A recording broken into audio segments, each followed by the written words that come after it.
I'm sure most of you are familiar with the name Bellagio if you either have watched Ocean's 11 or if you've been to Las Vegas. The funny thing is, this world-famous casino is actually named after a beautiful town in northern Italy. In this episode, we're going to explore the original and alluring Bellagio.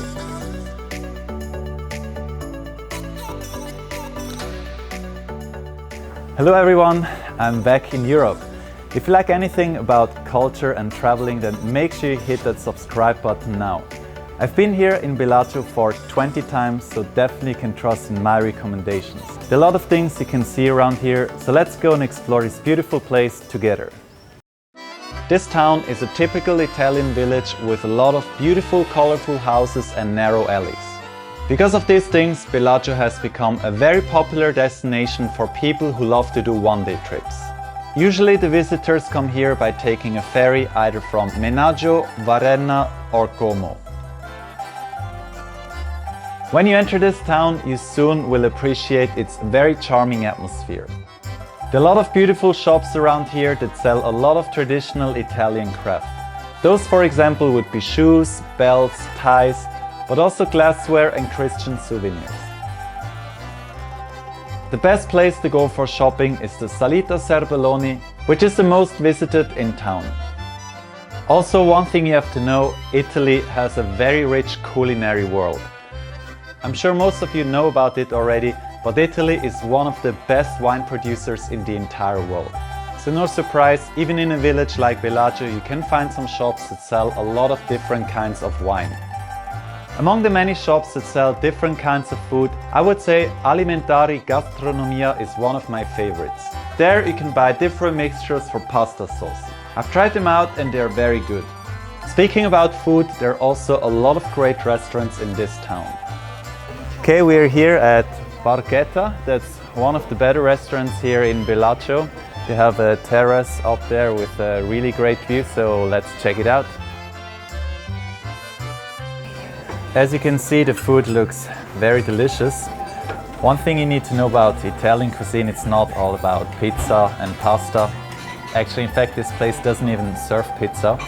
But Italian food is also very famous for its delicious seafood, so definitely go and try this.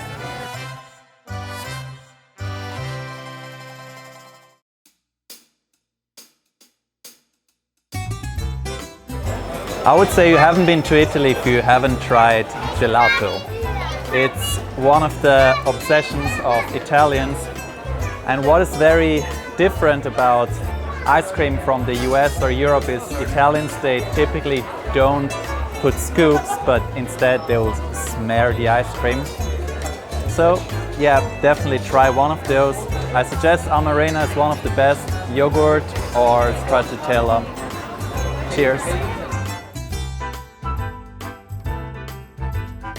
This here is the Piazza della Chiesa. In English that's called Church Square. Usually that marks the city center in typical European villages.